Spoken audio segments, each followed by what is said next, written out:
E depois eu coloquei terra, mar e céu. A pessoa escreveu terra, mar e céu. Aí tem embaixo. E aí eu fui aprendendo.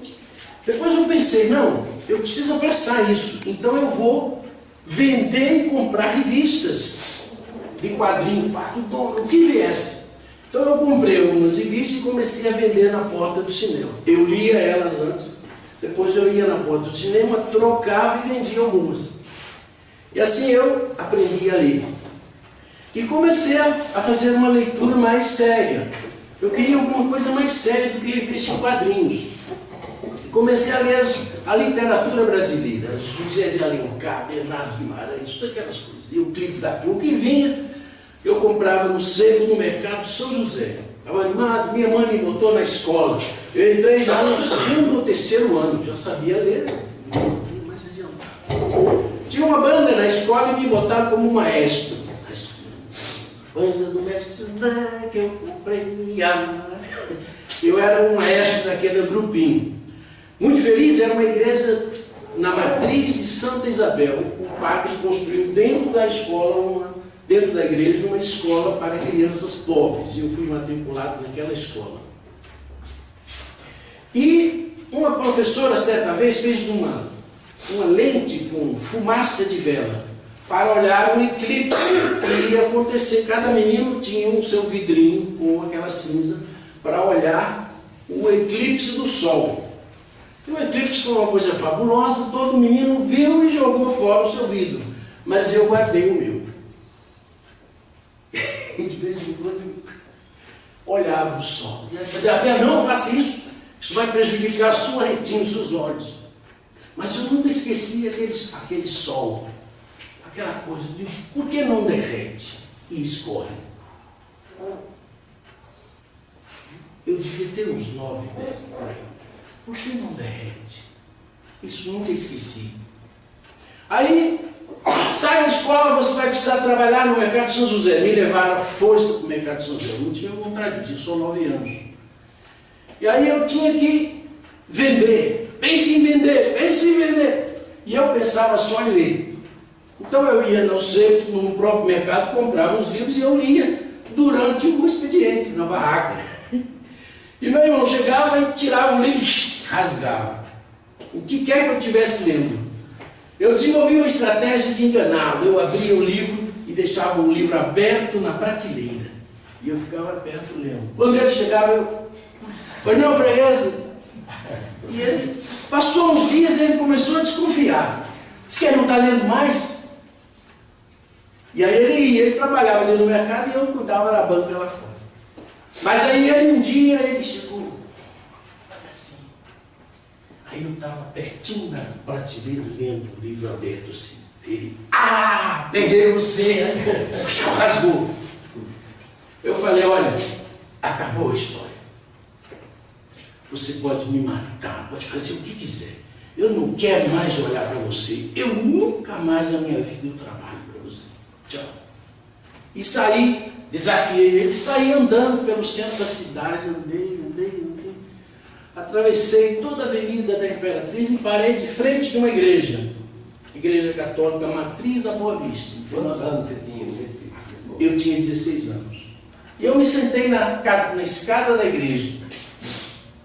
E eu vi uma música que dizia assim: ainda hoje ao cair da tarde, sem muito alarde, vou dizer que eu vou pregar o meu sermãozinho.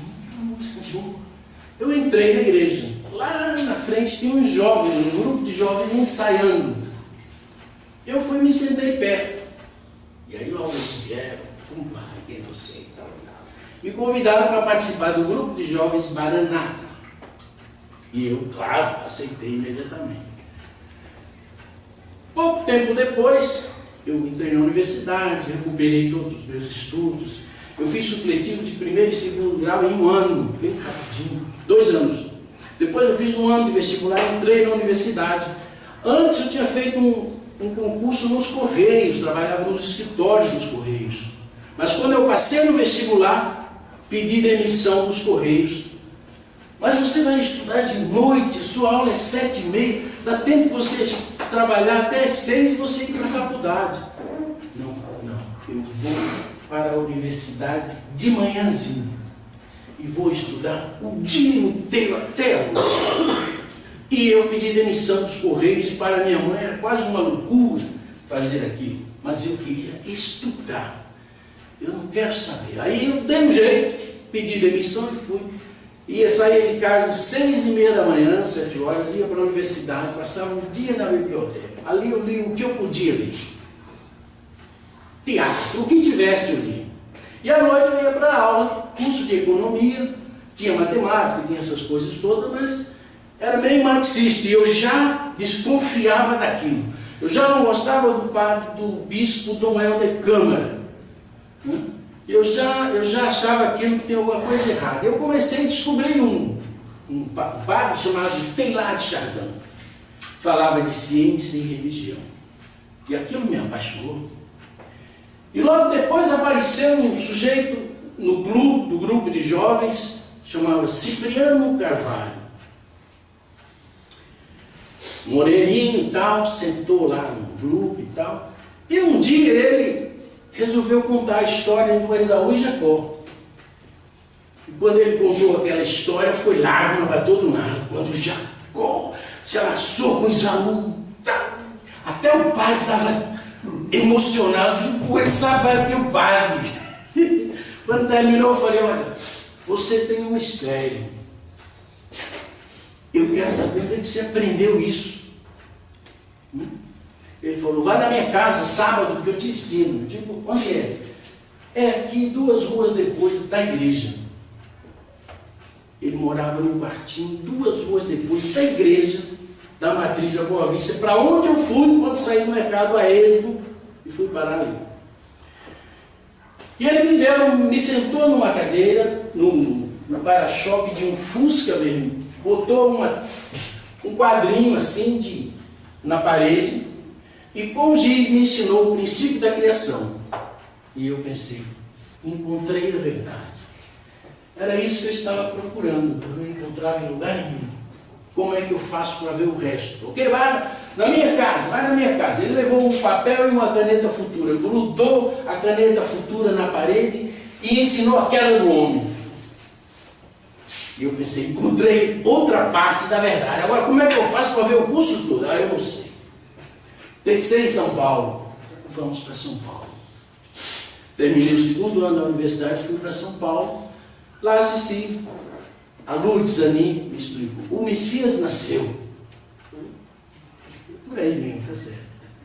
Nasceu mesmo. E levei comigo um grande amigo chamado Emílio Cabral. Ele não vingou. E aí depois veio 7 dias, o reverendo que falou 21 dias, eu emendei, abandonei a universidade. Já tinha feito concurso na Caixa Econômica Federal, fui aprovado, já tinha levado documento, estava tudo pronto para assumir aquele emprego. Eu ia fazer isso. No 3º ano de economia, eu entro na Caixa Econômica. Já estava tudo certo, já tinha feito isso, mas abandonei tudo e vim para a igreja. Hoje eu entendo que eu vim para a igreja para escrever. Então eu não tenho dúvida que a minha missão é escrever. Eu vim para fazer isso. Não tenho dúvida disso. Mas, por que eu digo também? Porque 40 anos se passaram desde que eu fui pastor do Recife. Me mandaram para ser pastor do Recife. E eu fui para Paraíba também. E na Paraíba, eu escrevi vários artigos no jornal, entre eles esse aqui: A Origem dos Humanos, Criacionismo ou Evolucionismo. Aqui é 1980. Quantos anos? 39. 1980. E depois eu juntei todos os artigos e fiz esse livrinho. 1980. E eu vendi isso. Restaurava material com esse livreto. Tem uma lógica nisso aqui. Tem algo por trás disso aqui que é grande.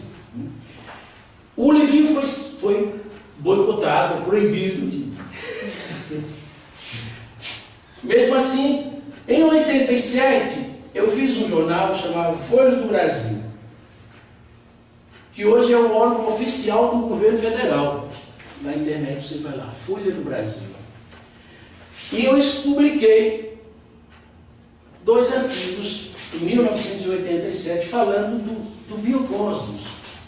A ideia da onipresença de Deus na natureza.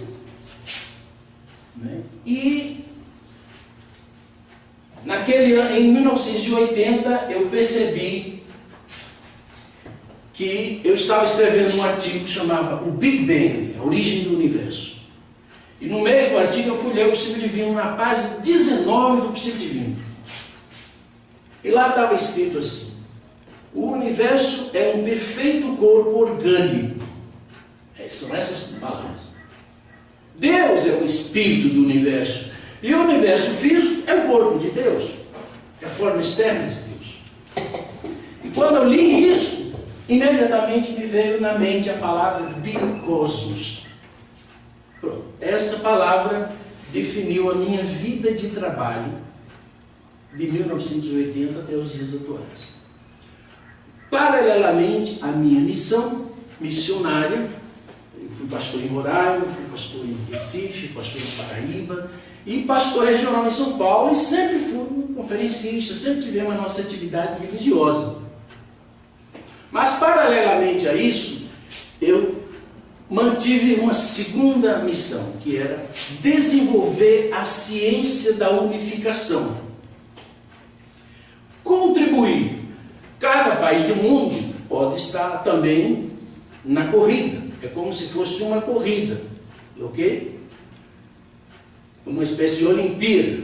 Cada país deve estar pessoas desenvolvendo estudos relacionados com a ciência da unificação. E o Brasil está no páreo.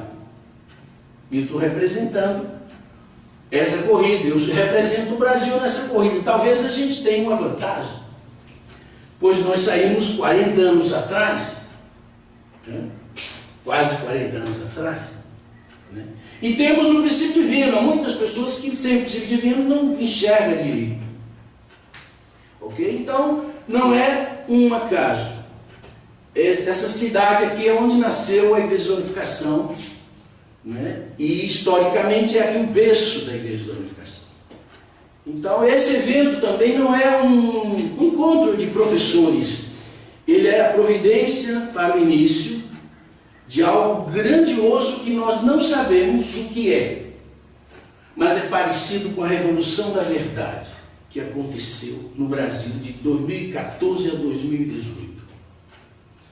Conhecereis a verdade e a verdade vos libertará, O Brasil acima de tudo e Deus acima de todos, Então aqui é o start de uma revolução. Revolução da verdade junto com a revolução da justiça. É com esse sentimento, com esse coração que eu vim para cá. A conferência é um detalhe importante, mas é um detalhe. O que Deus e o céu queria é nos trazer até aqui. E a simples fato de nós estarmos aqui, segunda geração e primeira geração, é exatamente o ponto que Deus queria de nós. A partir daqui, eles poderão dizer, ok, agora deixa conosco. Ok? Então, eu espero grandes mudanças a partir daqui. Perfeito. Feito esse preâmbulo, nós vamos falar um pouco sobre a chamada história das mentalidades. As pessoas falam que a história é só o registro dos líderes, os reis, os grandes eventos, e o povo, a mentalidade da época é deixada de lado. Então se desenvolveu um estudo chamado História das Mentalidades, que incluía a mentalidade da época, não só da liderança que escrevia a história. De um modo geral, nós podemos dizer que a humanidade atravessou 3 etapas: a mentalidade mítica, a mentalidade filosófica e a mentalidade científica.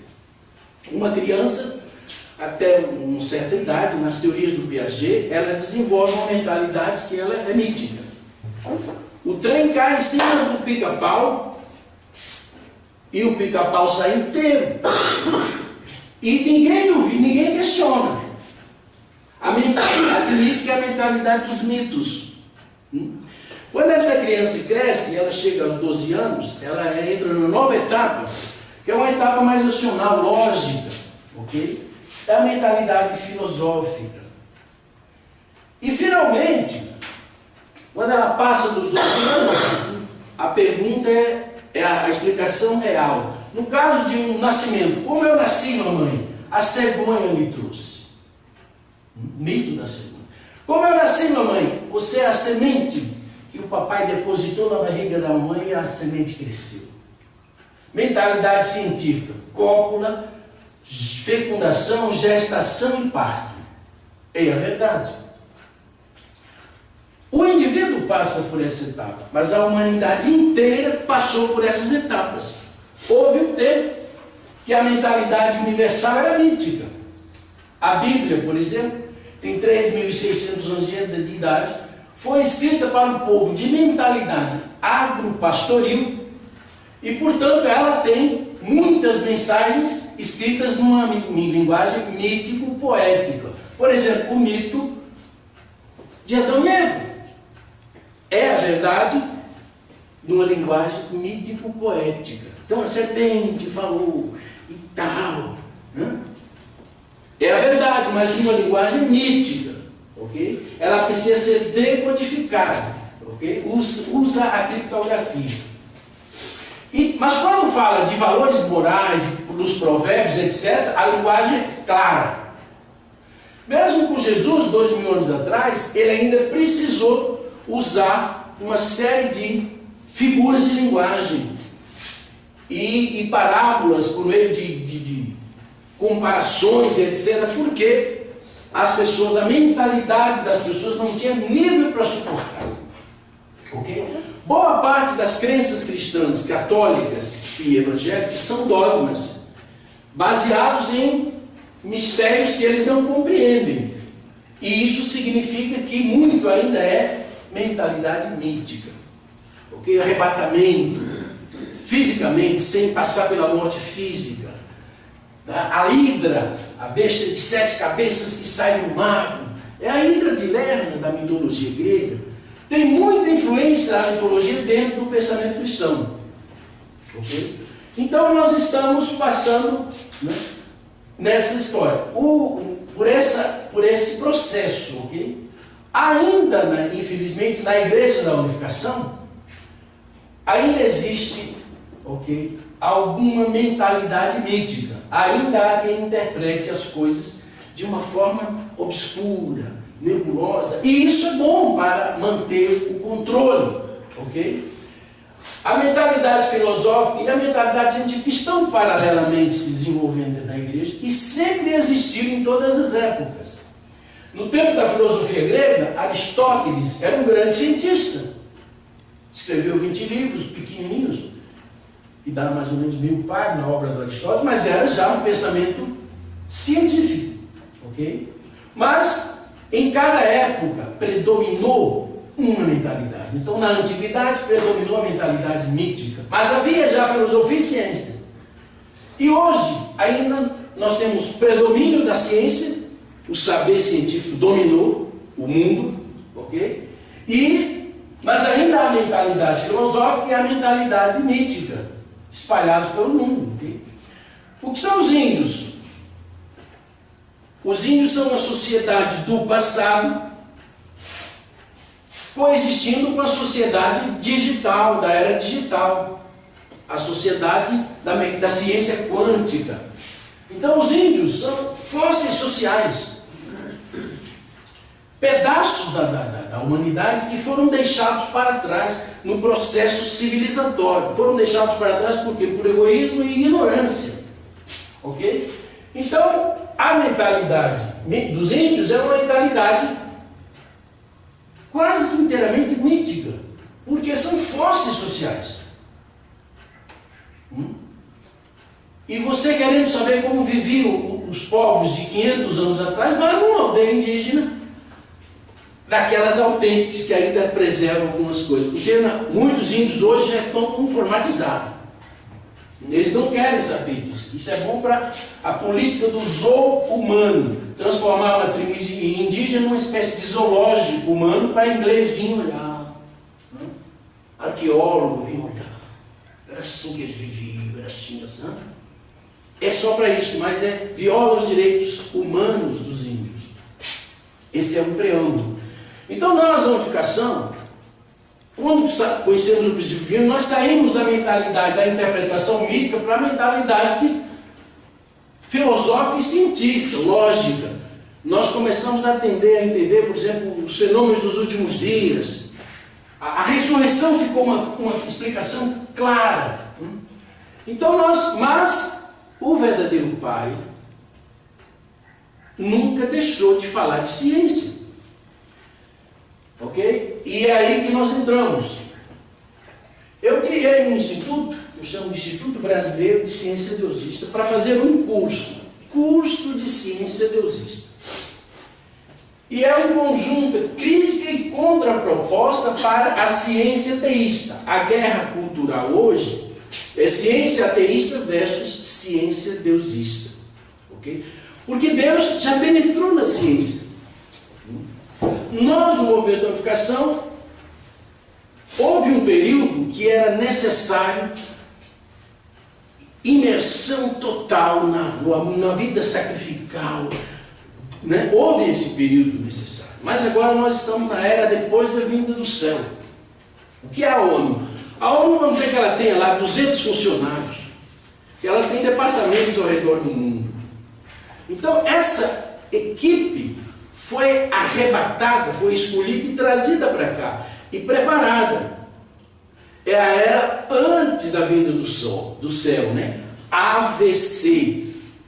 Nosso pai dividiu a história em 2 pedaços. AVC, antes da vinda do céu, e DVC, depois da vinda do céu.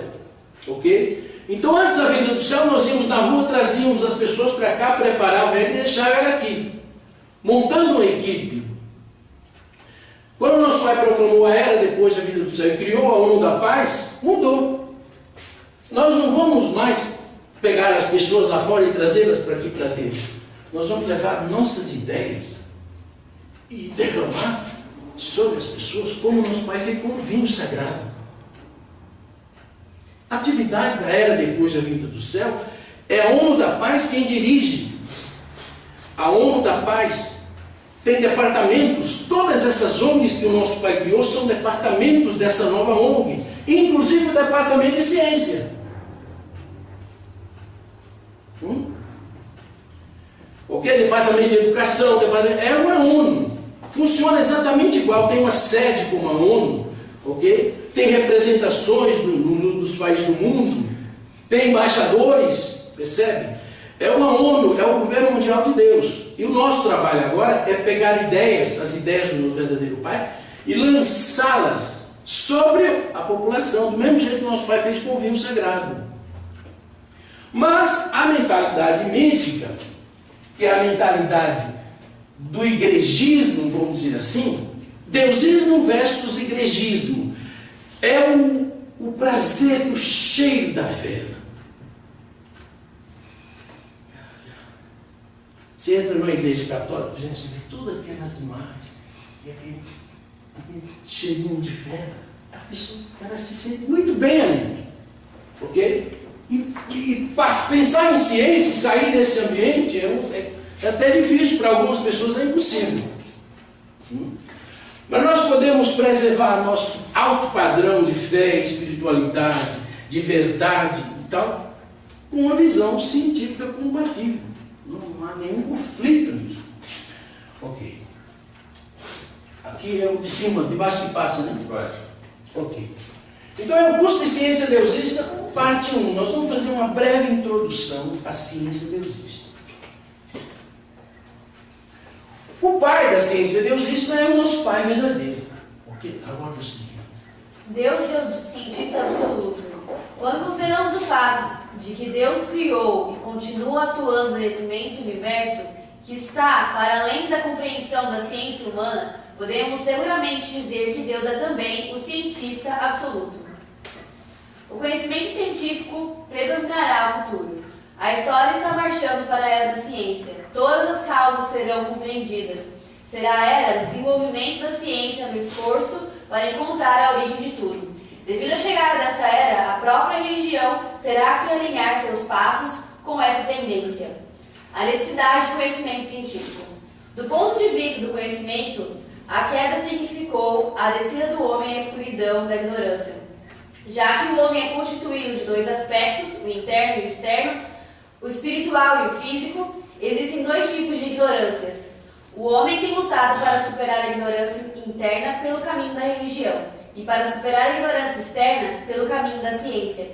A religião e a ciência têm sido métodos de busca dos dois lados da verdade a fim de superar a ignorância interna e externa e restaurar a luz do conhecimento. A fonte. Princípio Divino, 1997, introdução, página 3. Nosso pai começou, a primeira ICOS foi feita em 1969, exatamente há 50 anos atrás. Portanto, a ciência é uma parte importante, mas para que a ciência fosse estimulada da mesma forma que a religião e a religiosidade, era necessário que o líder tivesse alinhado, tivesse esse nível de pensamento. Se o líder é igrejista, exclusivamente igrejista, ele só pensa no igrejismo. Mas o verdadeiro pai era um homem do futuro, não era um homem do tempo presente. Então, meus pais já viam claramente a necessidade de essas duas coisas caminharem juntos, senão você poderia crescer meio capenga, em termos de conhecimento, não é? Continuando. Qual a essência da... Problema? Pode ler. Qual a essência da verdade? Qual a essência da verdade? Não é o poder, conhecimento ou a riqueza. A essência da verdade é o amor. O amor essencial é vertical, o amor verdadeiro, horizontal. O amor é a essência da verdade. Continua. A necessidade de conhecimento científico. Em Tóquio, entrei no curso de engenharia da Escola Politécnica da Universidade de Waseda. Eu sabia que, sem conhecer a ciência moderna, não poderia estabelecer uma teoria inovadora, teologia inovadora. Por isso, escolhi cursar engenharia eletrônica. Universo em pulsação. O universo contrai-se e expande-se. Em outras palavras, é como se respirasse. Quem controla essas ações de contração e expansão não é o poder político, nem o conhecimento, nem o dinheiro. E é a dádiva do amor. É Deus. Né? Nosso pai entrou na universidade de Waseda porque ele entendeu que a importância da ciência moderna. Ele não poderia criar uma teologia inovadora se não tivesse conhecimento científico. Então veja que o nosso pai, estamos falando o quê? Quando é que o nosso pai foi para o Japão? Nos anos 40, né? Nosso pai foi preso no Japão, então nosso pai já estava ali, antes de ele começar, em 1945, propriamente dita, a sua missão pública, ele já sabia disso. Aqui o nosso pai fala, eu estou fazendo um livro chamado A Ciência do Verdadeiro Pai. Eu estou catando todas essas expressões do nosso pai, do John Sobion e do Princípio Divino, e colocando no livro, e comentando, ok? Por exemplo, o universo em pulsação. O Einstein, a teoria dele sobre o universo, as teorias matemáticas do Einstein, possibilitou o desenvolvimento de uma teoria do universo. E nessa teoria do universo do Einstein, o universo se expande e se contrai, pulsa como um coração, ok? Então eu vou botar essa citação do verdadeiro pai e vou explicar onde está na ciência contemporânea a prova disso. Nosso pai falou coisas extraordinárias. Por que as pessoas têm olhos verdes? Nosso pai falou, nos lugares gelados, quando passa neve, surgem tufos de árvores, como oásis verdes. Aquele ao redor branco e aquele tufo verde no centro. Ou então, quando as águas derretem, as águas formam um pequeno lago bem azulzinho no meio do branco. As pessoas olham para isso e o sentimento delas, diante disso que ela vê, altera a sua genética e os olhos dela ficam azuis. Ou verdes. Estamos falando, portanto, de uma outra biologia. Biologia sentimentista, não biologia ambientista. Porque o ambiente também pode provocar modificações. Essa é uma biologia nova que o verdadeiro Pai revelou. Então vamos estudar, vamos procurar na ciência fatos que comprovem. Essa é uma revelação verdadeira. Nós estamos falando do mundo da seita mundo. Estamos falando de um homem extraordinário e revelou uma ciência que vai mudar o mundo, uma teologia que vai mudar o mundo completamente. Mas essa teologia, essa ciência precisa ser apresentada. Apresentar ao nosso Pai de uma outra maneira e apagar de vez a imagem da seita mundo e do mundo da seita mundo. Esse homem não existe. Ok? Já lemos esse. Ok? Conferência Internacional para a Unidade de Ciência. Pode ler. A teoria do biocosmos, o universo vivo. O universo é um perfeito corpo orgânico criado de acordo com a finalidade da criação de Deus. Como um corpo orgânico, o universo tem caráter interno e forma externa. Deus é o caráter interno do universo, e o universo físico é a forma externa de Deus. Princípio divino, paz e desenvolvimento. Ok? Continuando. O que é o universo? O universo é o Criador, Deus, que se projeta em uma forma substancial. A finalidade última da criação do universo foi a manifestação de uma imagem visível e finita de Deus. E esta é o homem. O universo, Deus é o Criador. Deus está onipresente no universo. Ok? A pulsação do Do planeta. planeta. Este mundo está respirando. Sabiam que até mesmo a Terra respira? A Terra inspira e expira, expandindo-se quase 1 metro de cada vez. É assim que ela regula a si mesma. Isso muda tudo. Não é a atração gravitacional da Lua que puxa a água de toda a Terra e deixa um espaço onde a Terra gira dentro da água. A Terra é um corpo físico que tem muito mais força de influência sobre a Lua do que a Lua sobre a Terra. A Lua é bem menor. A atração gravitacional da Terra deveria já ter engolido a Lua. Estamos falando aqui que quando a Terra se expande, a água penetra e a maré baixa. E quando ela se contrai, o nível de água sobe. Estamos falando de uma outra teoria das marés. Percebe? O Newton estava equivocado. O revelando mundo é certo. A Terra pulsa como um coração. E essa pulsação pode ser medida. Quando o engenheiro constrói uma ponte, ele coloca junturas para permitir que ela se expanda, né? Quando a ponte esquenta, ela se expande. Quando ela esfria, ela se contrai. Por isso as pontes têm junturas para permitir essa flexibilidade. Até edifícios agora também tem isso. Então nós estamos falando de uma nova ciência. Pode ver. A mente onipresente, holográfica e holotrópica. Onde está a mente? Dentro da cabeça ou dentro do coração? A mente está em todas as partes do corpo. Não há parte do meu corpo em que ela não esteja. Do mesmo modo, se Deus existe, sendo o mundo o corpo de Deus, ele está em todas as partes do mundo. Fonte. Johnson. Tem milhares de... E naquela coleção do livro do nosso Pai deve ter coisas fabulosas para as pessoas daqui a 50 anos, 100 anos. Elas vão descobrir isso com um nível de profundidade, de perfeição. Aqui é um nível elementar de formação. Ok? Então, a mente holotrópica, que é trópico, holotrópico está em todos os lugares. Eu tenho um livro chamado A Mente Holotrópica, de um cara chamado Stanislav Grof, esotérico. A mente holográfica, eu tenho um livro chamado Universo Holográfico. O universo é um holograma gerado pela mente. Tudo que está no universo já está na sua mente. Okay? A sua mente, eu chamo de teoria Duff, decodificador universal de frequência. Tudo aqui é frequência. A solidez é um registro mental. O som é um registro mental. O calor, você sente aqui, mas é um registro mental. Todas as frequências do universo, imagens, tudo já está na mente. Não é? Como um registro mental, como uma espécie de holograma. Ok?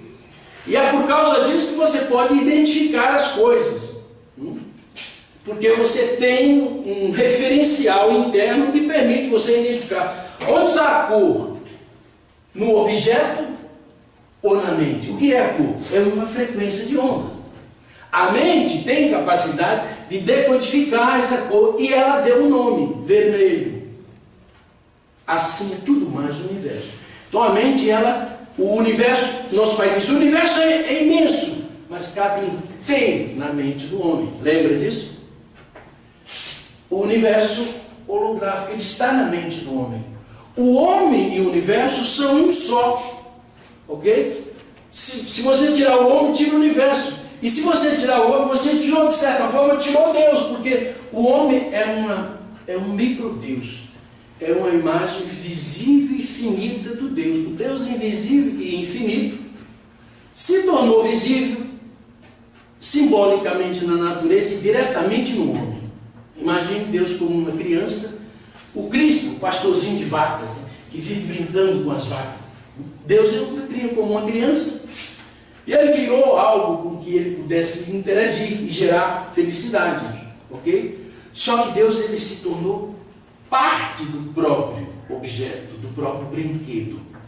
Deus pode se inteirar com as coisas. A sua irmã gosta muito de artimóia.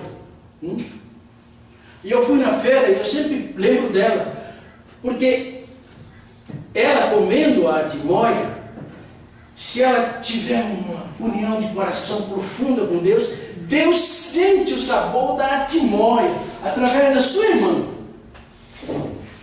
e através de você.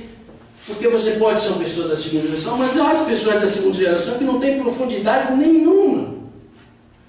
Ou por imaturidade, ou por desinteresse, ou por ignorância, ou má orientação. Líder espiritual despreparado, desinforma, abaixa o padrão cultural. Então, esses 3 slides é para mostrar que a ciência da unificação, ela está fundamentada no pensamento do nosso Pai. Mas também, o princípio divino é fundamentado na Bíblia. Nosso Pai, isso aqui é um banner que eu fiz, para apresentar o trabalho do nosso Pai com a ciência. E é um banner, são 2 partes. Todo o trabalho do nosso Pai com as conferências híbridas, um trabalho lindo, que no Brasil não se desenvolveu ainda, mas que esse aqui é o embrião. Esse é o primeiro lugar que eu estou dando uma palestra sobre a ciência deusista. Primeira vez. E o primeiro lugar que eu estou dando uma palestra sobre esse assunto, uma introdução. Mas é um trabalho lindo. Cientistas como Karl Pribram, ou mesmo que desenvolveu a teoria do cérebro holográfico, o Karl Pribram era amigo do nosso Pai. E a teoria do cérebro holográfico que ele desenvolveu inspirou um físico chamado David Bohm. E os dois se uniram e desenvolveram a teoria do universo holográfico. Essas pessoas que conversavam com o nosso Pai falavam de ciência, certamente. Essas conversas ninguém participava delas assim de perto, como o nosso Pai orientava esses caras diretamente. Gênios, nobéis, como Eugênio Wigner, por exemplo, prêmio Nobel, eram amigos do nosso Pai. Percebe a dimensão? A Bíblia também fala da invisibilidade de Deus e da onipresença de Deus. Todos esses trechos bíblicos falam da invisibilidade e da onipresença de Deus no universo. Mas vamos pegar alguns. Deus vive em nós e nós vivemos em Deus. Nele vivemos, nele nos movemos e nele existimos. Estamos dentro, nos movendo e existindo dentro dele. E aqui? Não sabeis que sois o templo de Deus e que o Espírito de Deus habita em vós. Deus está em você, ok? Naquele dia sabereis que eu estou em meu Pai, vós em mim e eu em vós. O dia é quando a gente conheceu o princípio divino. A gente começou a entender. Então a Bíblia fornece, e é por isso que os cristãos defendem a invisibilidade. O cristianismo protestante admite essa ideia de uma forma mais... Admite essa ideia. Mas o catolicismo tem algumas restrições, porque Deus está no céu, sentado num trono. De um lado, tá, à direita dele, está Jesus sentado, e do outro lado um pombinho. São 3 tronos. Essa ideia, que é um dogma católico, não bate com a Bíblia. Não bate. Percebe? Então, para negar a invisibilidade de Deus e impor a figura de Deus como... Nos mormons, por exemplo, Deus tem um corpo físico. Por isso que Jesus comeu carne, tal, peixe e tal. Então, são dogmas que... Mentalidade mítica. Na era digital, na era da telemática, na era da tecnologia 5G, na era da robótica. Então, é um fóssil. Ideias fossilizadas, ok? Ideias do passado que querem se impor no presente e manter a humanidade no nível mítico. Percebe? Passando agora, um pouco mais rápido. Conclusão da ciência contemporânea. Leia. Luz, energia e informação. Conteúdo, forma e estrutura. É o potencial de tudo. A luz é em tudo. O universo é uma realidade autocriada. É um ser luz infinito, superpoderoso, dotado de um conteúdo informacional e de uma vontade consciente e criativa, capaz de projetar a si mesmo sobre a forma finita das partículas. As pessoas intuem uma forma de inteligência que no passado organizou o universo e a personalizam chamando-a Deus. O David Bohm é o físico que se uniu com o Carl Pribren e juntos criaram a teoria do universo holográfico. Okay? A conclusão da ciência moderna é que a essência de tudo é energia e informação. A informação e a energia são um. No início era o verbo, informação. E o verbo era Deus. E o Espírito de Deus pairava sobre a face do abismo, é um oceano infinito de energia. Mas é uma energia viva, é bioenergia. Pois Deus era essa. O verbo era Deus e o verbo estava em Deus e o Espírito de Deus pairava. A informação concentrou a energia, estabilizou ela sob a forma de partículas. E depois em átomos, moléculas, e depois seres. Eu sou um monte de átomos. Em essência, eu sou invisível. A minha natureza essencial é invisível, é informação e energia. Informação é invisível, energia também é invisível. Informação é mente. Ok? Então, na verdade, o que é que me mantém? Por que os meus átomos dão uma lufada de vento forte? Não espalham os meus átomos. Não desintegra. Porque eu estou dentro de um campo morfoquântico. É um campo de energia e nós nos desenvolvemos dentro desse campo. Que idade você tem? 24. Okay. Com 21 anos o campo parou, atingiu a perfeição. O espírito, né? O campo. E o seu corpo cresceu dentro, se desenvolveu e adquiriu a mesma forma do campo. Mas o seu corpo físico continuou, houve uma mudança. As suas células estão se multiplicando mais lentamente. Inverteu o processo, ele estava acelerado, aí parou e agora ela está desacelerando. E aí as suas células, o seu corpo começará a murchar. E finalmente, quando o campo sair, o corpo se desintegra. É um campo. Prêmio Nobel de Bioquímica. Enfatizando a interdependência, podemos dizer que vida e não vida não se opõem. E assim tem que ser, pois de outro modo teríamos de um lado o mundo mecânico e de outro o mundo orgânico. Ok? Ganhou um prêmio Nobel pela teoria das estruturas dissipativas. É uma teoria interessante. Vida e não vida não se opõem. Por exemplo, caranguejo, a carapaça dele é viva? É claro que é. Os seus ossos são vivos? É claro que são. Seus cabelos são vivos? É claro que são. Não há vida e não vida. O universo todo é vivo ou não é? Para cientistas de nível Nobel. E para o verdadeiro Pai, o universo está vivo. Deus é onipresente no universo. O universo é a forma externa de Deus. Nós temos que encarar esse fato. Não precisamos ignorá-lo. Pelo contrário, nós temos que encarar o fato. Chamando a nova visão emergente da realidade ecológica, no sentido da ecologia profunda, enfatizamos que a vida se encontra no próprio cerne da realidade Universal.